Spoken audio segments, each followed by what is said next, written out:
The Seneca boys soccer team opened its season Tuesday in a place it's very familiar with and hasn't known a lot of success.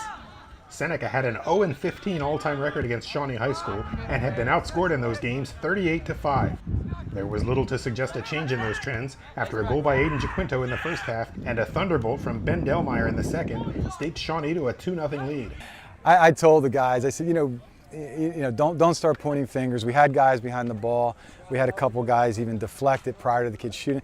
That's a fantastic shot. Like as a former goalkeeper, you live with that and say, hey, dude, that's a great shot. And then the second one, just unfortunate, you learn by things like that. Those goals didn't take any of the fight out of the Golden Eagles. They were convinced they could get the next one and convinced it would change the game. It was Eric Pierre who finally provided it. We definitely didn't think we were playing poorly at all. We think we were moving the ball well. We were creating chances. Just midfield battles were our only struggle. And we just think once we got that one goal that the floodgates were open, and that's what happened. I've been playing with number 17, Johnny Miali, my whole life, and when he picked up the ball on the right wing, I knew he wanted to chip it over the back line, and I just made a short little run. I put what I could on it, and luckily it went in. Johnny Miali provided his second assist a moment later on a goal by Luke Leach. Scott Sproul put Seneca ahead for the first time a moment later.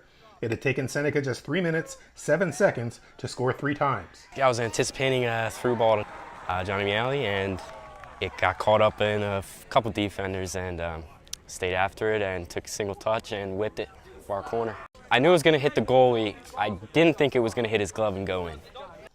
A minute after Sproul's goal, Seneca keeper Jonah Mikulski put his mark on the game with a save that preserved the Golden Eagles' 3-2 win.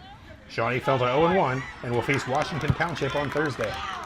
About 3/4 into the game, we liked how the game was going. We were up 2-0, and I thought we played some decent stuff. We were organized defensively, but we've obviously got to avoid that collapse at the end. From Shawnee Stadium in Medford, this is John Lewis.